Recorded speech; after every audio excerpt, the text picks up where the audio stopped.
Hai guys, jumpa lagi sama aku Putri Andriana tentunya dalam program kesayangan kita. Apalagi kalau bukan items, informasi ke teman-teman millennials pastinya cuma di Mata Milenial Indonesia TV, Matanya Indonesia. Seperti biasa nih, selama kurang lebih 30 menit ke depan ya, aku akan share informasi-informasi yang pastinya juga menarik. Salah satunya kayak topik kita hari ini. Nih topik hari ini agak-agak serem nih ya, cuma mungkin seremnya tuh bukan serem hantu atau horor, tapi kita mau bahas soal ragam senjata tradisional di Sumatera. Emang kalau ngomongin soal senjata tradisional, Sumatera itu jadi salah satu provinsi yang kaya akan senjata tradisionalnya. Nah ini buat kalian yang belum tahu wajib banget dengerin episode kali ini soalnya aku bakal kupas tuntas apa aja sih senjata tradisional khas Sumatera.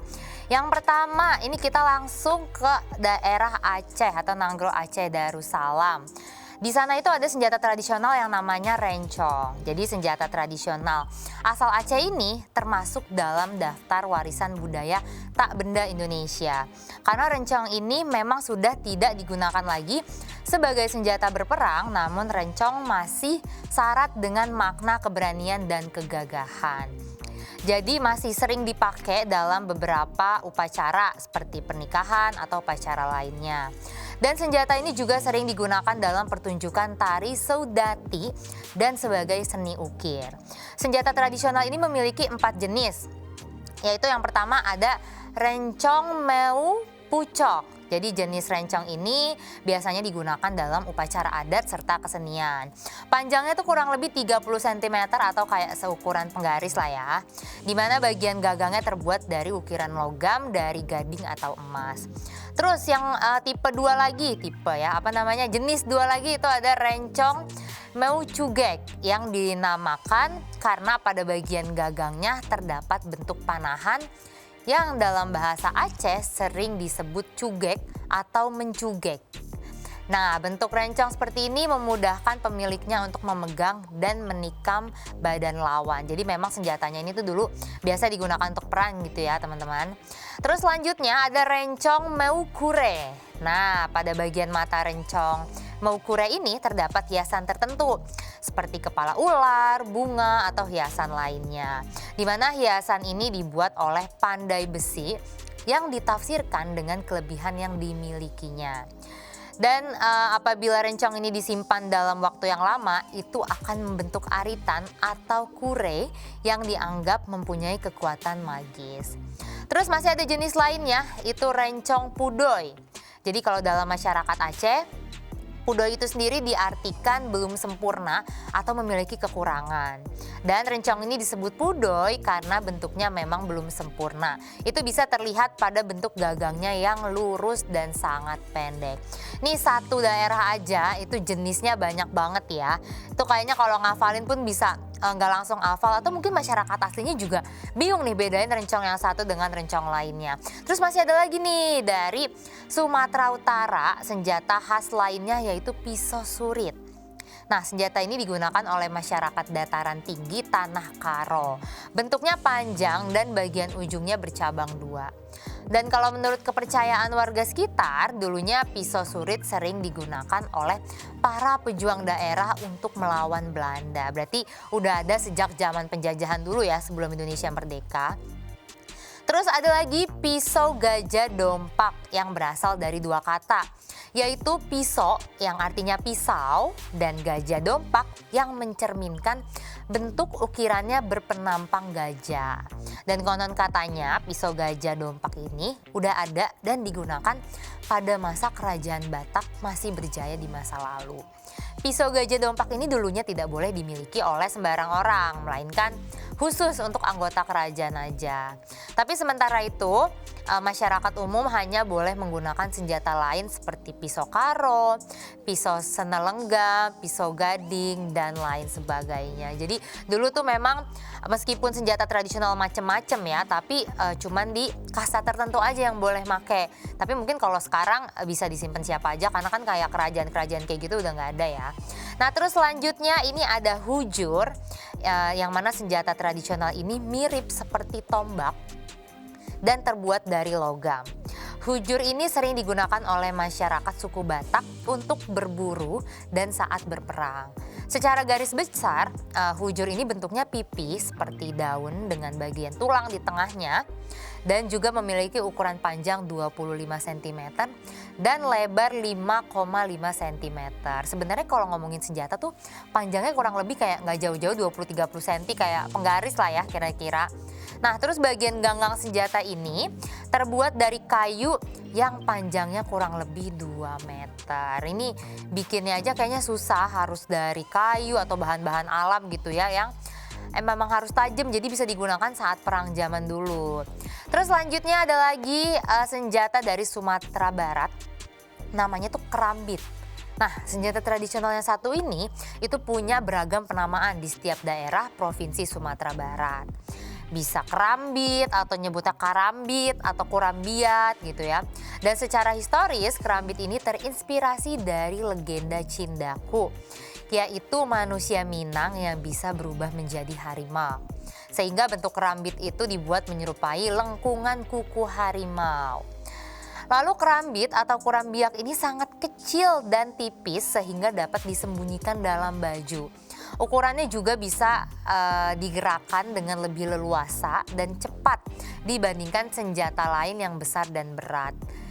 Terus selanjutnya ada lagi yang namanya rudui. Ini tuh menjadi senjata legendaris karena menunjukkan simbol perlawanan masyarakat Minang terhadap penerapan pajak oleh Belanda yang mencekik rakyat Manggopo.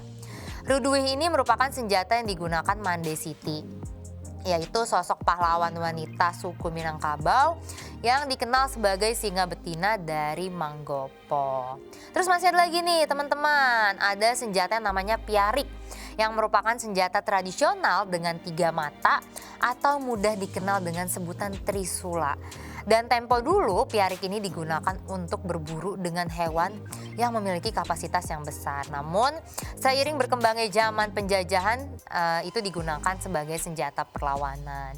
Dan sampai sekarang ini senjata itu masih tetap eksis dan masih dipertahankan oleh masyarakat Minang. Wah, ternyata jenisnya tuh banyak banget ya. Terus ukurannya tuh juga beragam, panjangnya beragam, bahannya tuh juga beda-beda. Dan memang secara umum itu senjata tradisional dulu dipakai saat zaman penjajahan. Jadi untuk melawan para penjajah gitu. Atau kan kadang-kadang suka antar suku, antar provinsi suka ada ini ya, nggak akur lah gitu ya, berantem antar masyarakatnya, jadi menggunakan senjata tradisional ini. Tapi kalau menurut aku sekarang kalau ngomongin senjata tradisional sih bukan cuma untuk alat tempur atau alat berperang ya, tapi sekarang juga jadi warisan. Kadang-kadang ada juga aku masih nemuin di beberapa rumah ya, kayak rumah saudara aku nih, orang Kalimantan atau orang Padang gitu ya, dia tuh di temboknya masang senjata atau golok gitu, tapi nggak digunakan, jadi cuma buat sekedar pajangan aja. Mungkin itu juga sebagai salah satu bentuk melestarikan meskipun udah lama, tapi di zaman sekarang bisa digunakan dalam bentuk lain. Nah, ini aku masih banyak lagi nih jenis-jenis senjata tradisional lainnya yang mau aku share ke teman-teman, tapi aku mau break dulu ya. Kita ketemu lagi di segmen selanjutnya, makanya buat teman-teman jangan kemana-mana, terus saksikan Items, informasi ke teman-teman milenial.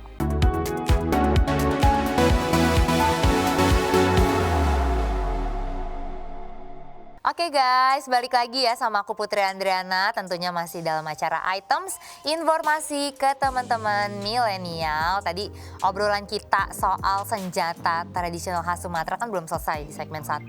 Walaupun tadi udah banyak banget tuh yang udah aku kasih info, tapi ternyata masih ada lebih banyak lagi. Ini salah satunya dari Sumatera Selatan, yaitu senjata tradisional yang namanya skin. Dulu tuh ada senjata namanya skin ya. Kalau sekarang tuh ngomongin skin tuh skin Mobile Legends, skin game online gitu ya. Tapi ternyata zaman dulu tuh skin adalah salah satu senjata tradisional. Jadi ini adalah salah satu senjata yang berupa pisau genggam yang ukurannya itu kecil, antara gagang dan bilahnya itu melengkung seperti rambai ayam atau ekor ayam jantan yang lancip dan juga runcing ujungnya. Nah, pada ujung gagang skin itu terdapat lubang untuk memasukkan jari untuk memudahkan penggunaan senjata dan membuat skin tetap menempel pada tangan. Jadi sebenarnya kayak pistol ya, kan kalau pistol tuh ada bolongan tuh. Nah ini pisau tapi dia ada bolongannya juga supaya nggak lompat-lompat. Nah, itu juga memudahkan saat pertarungan itu agar pisaunya tidak mudah terlempar jarak dekat dengan lawan. Nah, terus selanjutnya ini mungkin teman-teman juga banyak yang tahu dan sering dengar ya, yaitu keris yang merupakan salah satu senjata tradisional yang masuk dalam budaya Sumatera Selatan yang berkembang di Desa Mekam, Pulau Pinang, Desa Sawah, dan juga Basemah yang merupakan desa penempaan besi pada masa lalu. Dan dalam budaya Sumatera Selatan, selain digunakan sebagai senjata dan alat ritual adat, keris ini juga digunakan sebagai simbol penyerahan diri pada ketua adat saat seseorang melakukan kesalahan. Jadi lagi-lagi bukan cuma digunakan sebagai alat perang, tapi memang itu tuh ada ritualnya, biasanya digunakan untuk upacara-upacara tertentu dan salah satunya keris tadi apabila seseorang melakukan kesalahan. Ini ada lagi senjata selanjutnya yang bentuknya pisau kecil juga, yaitu kudok. Itu merupakan senjata yang berbentuk pisau kecil dengan bilah besi dan gagang yang terbuat dari kayu jati. Wah, ini pasti kuat dan awet ya kalau kayu jati. Nah, kudok atau kuduk ini memiliki panjang yang bervariasi sekitar 25 hingga 35 cm dengan bilah yang tebal di bagian pangkal dan semakin tipis serta runcing di bagian ujung. Nah, bilah kudok ini bermata satu dan memiliki ujung lancip yang tajam.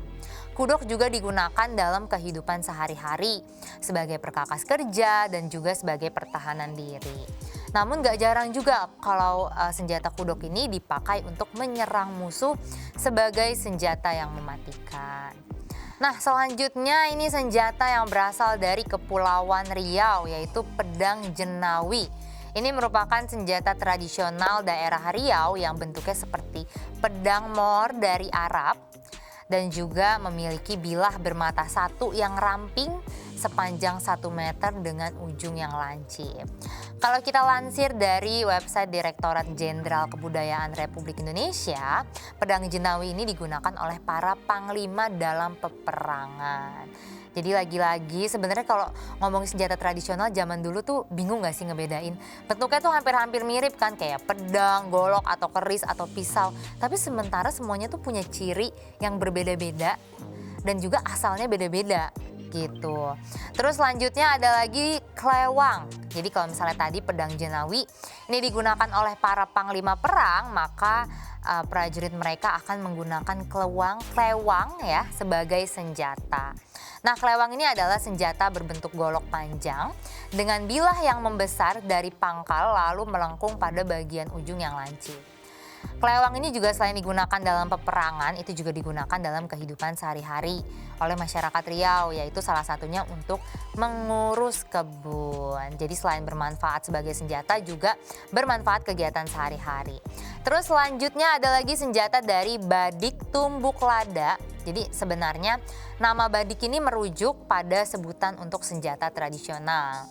Istilah ini cukup dikenal dan sering digunakan dalam masyarakat Bugis dan beberapa daerah di Pulau Sumatera.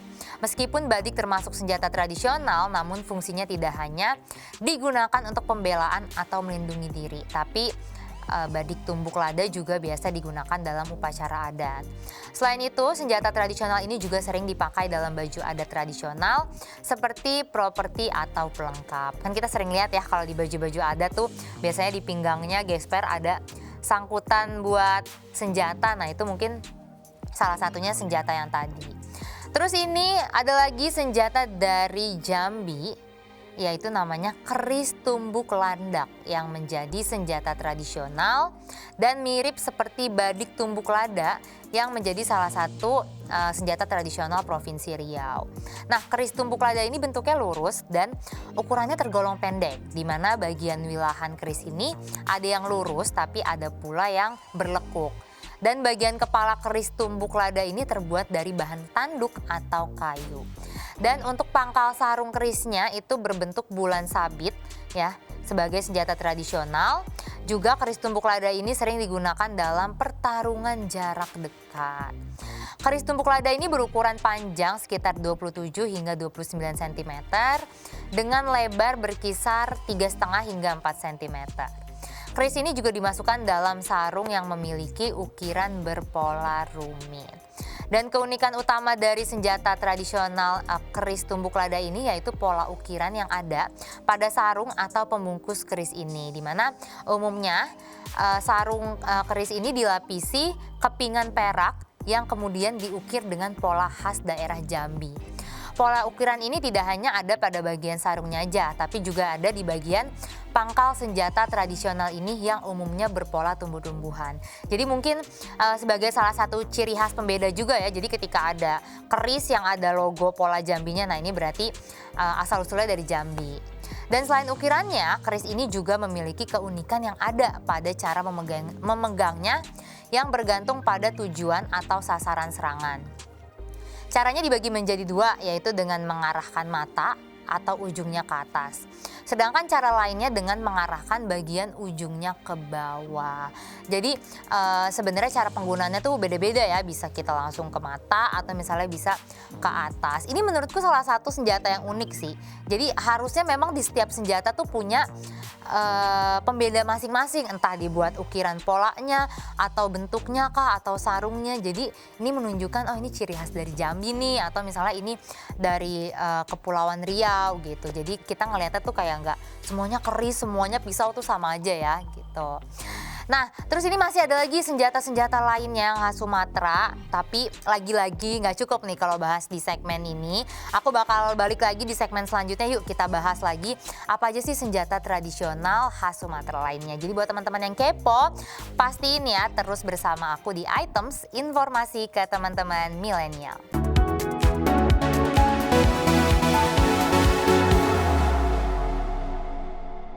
Hai guys, masih bersama aku Putri Andriana tentunya dalam acara Items, informasi ke teman-teman millennials. Kita lanjutin yuk ngomongin senjata senjata tradisional khas Sumatera. Soalnya masih banyak lagi nih ya, gak habis-habis nih senjata. Mungkin masih ada lagi senjata lainnya yang gak sempat disebutin episode kali ini.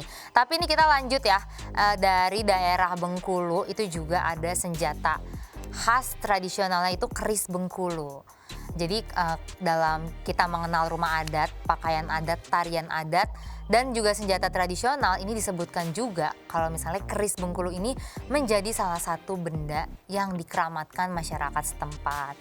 Keris ini berukuran panjang 13 jari dan bentuknya itu lurus. Keris ini hanya dapat digunakan oleh kepala adat atau hulung balang masyarakat Bengkulu. Saat berperang untuk membela diri serta dalam upacara adat, ini juga dianggap sebagai keramat. Keris ini juga dianggap pemberani bagi pemilik atau pemegangnya. Jadi ini keris bukan sembarang keris ya. Jadi cuman boleh digunakan oleh kepala adat doang, makanya dikeramatkan. Nah terus ada lagi senjata lainnya yaitu kerambit yang bentuknya melengkung seperti setengah lingkaran dengan bagian ujung tajam. Nah panjangnya itu berkisar 12 cm dengan lebar pangkal 2 cm. Senjata ini hanya bisa digunakan oleh para pesilat saja. Dan menurut kepercayaan warga setempat, kerambit ini tumbuh bersamaan dengan perkembangan silat di Bengkulu. Namun masih tidak diketahui secara pasti ya kapan sih senjata ini muncul dan dibuat. Kerambit ini juga menjadi senjata tradisional asli Bengkulu dan dapat ditemui hampir di seluruh provinsi ini. Nah selanjutnya nih masih dari Bengkulu juga ada senjata yang namanya sewar atau sewar nih, kayaknya enaknya bacanya sewar ya, yang termasuk sebagai salah satu senjata tradisional yang populer di Bengkulu. Sewar sendiri ini bentuknya agak beda dengan senjata lainnya, di mana sisi tajamnya agak meruncing ke arah ujung serta agak sedikit membengkuk ke bagian ujungnya. Dan sebagai senjata, sewar ini digunakan untuk perlindungan diri, namun juga sering digunakan sebagai properti dalam tari sewar. Oh, jadi senjatanya nih ada tariknya juga nih. Dan selain itu senjata ini juga sering disimpan dan diwariskan secara turun-temurun ke beberapa generasi. Mudah-mudahan masih dilanjutin sampai generasi kita ya, sampai nanti generasi-generasi selanjutnya lagi supaya tetap terlestarikan. Terus selanjutnya nih Bengkulu juga punya pedang. Nah, ini kan beda dengan senjata tradisional Bengkulu yang tadi udah aku sebutin ya. Jadi kalau pedang ini bagian ujungnya ini nggak terlalu runcing, tapi agak sedikit melengkung ke arah belakang. Dan biasanya pedang di Bengkulu ini memiliki ukuran panjang sekitar 60 hingga 75 cm dengan lebar 3 sampai 4 cm. Jadi kalau tadi kan kayak pisau kan cuma di sekitar 25 sampai 30 cm, tapi kalau pedang ini dia sampai ke 75 cm, tapi lebarnya masih kurang lebih sama ya, sekitar 3-4 cm. Nah, biasanya pedang ini digunakan untuk melindungi diri dari serangan lawan dan dipasang dengan sarung atau penutup di bagian pinggang pemiliknya. Terus kita lanjut lagi, kita pindah dari Bengkulu, kita ke Lampung. Lampung juga punya senjata tradisional. Ini yang pertama namanya the taji ayam, yang merupakan senjata tikam tradisional khas Lampung. Taji ayam juga menjadi salah satu senjata tradisional khas Bengkulu. Nah, senjata ini sekilas bentuknya menyerupai pisau dan memiliki bagian tajam pada dua sisi matanya, di mana bagian ujungnya runcing dan membengkok. Mirip seperti taji ayam, senjata ini terbuat dari besi dan dilapisi baja. Kadang-kadang juga diberikan pamor. Ukuran senjata ini kurang lebih sejengkal ya. Sejengkal siapa nih ya, kan tiap orang jengkalnya beda-beda kan. Nah, untuk penutupnya diberikan sarung yang terbuat dari campuran kayu dan perak. Keunikan utama dari senjata ini adalah bentuknya yang unik, mirip seperti taji ayam. Dan selain itu, senjata ini juga sering dikenakan dalam perlengkapan adat. Terus selanjutnya setelah taji ayam ada terapang. Ini merupakan senjata tradisional khas Lampung. Kalau misalnya kita lihat ya, sekilas terapang ini mirip seperti keris dengan bagian bilahnya yang agak sedikit berlekok. Dan keunikan utama dari senjata ini yaitu ukiran kepala manusia atau burung itu ada nih di bagian sarung terapang yang terbuat dari kayu. Ukiran ini melambangkan keberanian, jadi sesuai ya dengan tujuan senjata, kan biasanya buat perang atau perlawanan. Jadi makna dari bentuknya itu adalah keberanian. Nah, selanjutnya ada badik Lampung. Ini adalah senjata yang cukup populer juga dan dikenal masyarakat Provinsi Lampung. Bentuknya itu sebenarnya nggak beda jauh sama pisau biasa. Tapi di sini pembedanya terletak pada mata pisaunya yang meruncing ke bagian atas dan bentuk sarung serta gagang badiknya yang bengkok. Dan keunikan utama dari senjata ini yaitu digunakan sebagai lambang kejantanan. Makanya banyak masyarakat yang membawa bandik ini dalam kegiatan sehari-hari. Meskipun pada akhirnya kebiasaan ini mulai ditinggalkan karena seiring berjalan waktu tuh muncul larangan membawa senjata ke tempat umum. Dan bahan utama pembuatan badik Lampung ini yaitu dari logam dan kayu. Di mana logam dijadikan bahan utama pembuatan senjatanya, sementara kayu menjadi bahan pembuatan sarung dan gagangnya. Ini bayangin, sarungnya aja terbuat dari kayu. Biasanya kan kayak kain atau kulit gitu ya, ini dari kayu. Nggak kebayang sih itu sekokoh apa gitu. Terus selanjutnya ini kita pindah lagi ke Kepulauan Bangka Belitung yang punya senjata tradisional namanya parang badau. Parang badau ini pertama kali dibuat di Kerajaan Badau melalui pengaruh Kerajaan Majapahit. Kalau kita lansir dari Pariwisata Indonesia, seorang empu pandai besi Kerajaan Majapahit ini datang ke Kerajaan Badau pada masa pemerintahan Rongga Udo dan mengajari rakyatnya untuk membuat senjata. Senjata tersebut adalah parang yang memiliki bilah panjang yang membesar dari pangkal ke tengah, lalu bagian ujungnya lancip dan tajam. Parang badau ini pada masa itu dipercaya memiliki kekuatan magis dan menjadi senjata andalan dalam melawan kolonialisme Belanda di tanah Bangka Belitung. Nah, masih ada lagi nih, banyak banget ya teman-teman. Ada yang namanya siwar. Ini terbuat dari besi tempa yang bilahnya membungkuk atau melengkung ke dalam dan bertangkai kayu. Siwar ini menurut ukurannya dibagi dua, yaitu siwar pendek dan siwar panjang. Di mana siwar pendek memiliki bilah bermata dua dengan ukuran yang hampir sama dengan keris. Sementara siwar pendek sangat efektif dalam pertarungan jarak dekat karena bermata dua dan ringan. Sementara itu kalau siwar panjang berbentuk mirip seperti parang namun lebih pipih dan lebih ramping.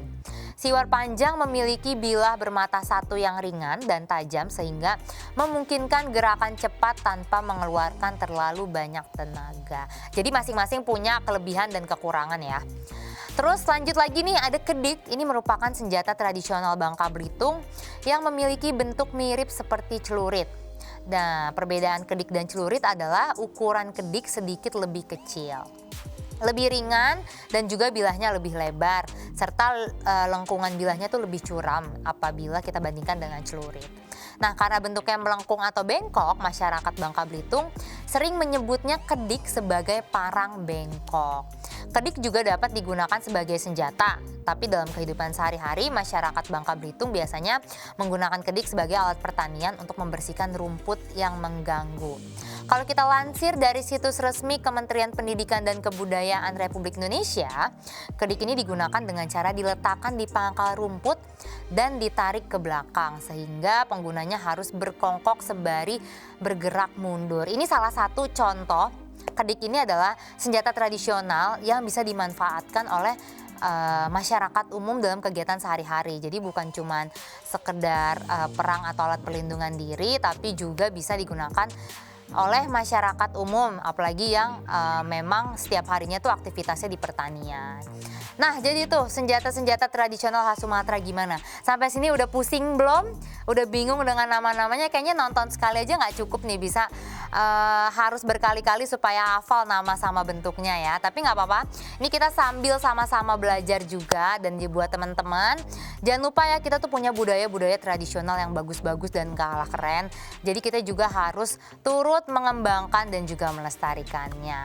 Dan gak berasa nih udah di segmen akhir, aku harus pamit undur diri ya. Terima kasih teman-teman yang udah nonton, tapi jangan lupa ya, terus saksikan episode lainnya tentunya di acara kesayangan kita, apalagi kalau bukan Items. Informasi ke teman-teman millennials hanya di Mata Milenial Indonesia TV, matanya Indonesia. See you teman-teman.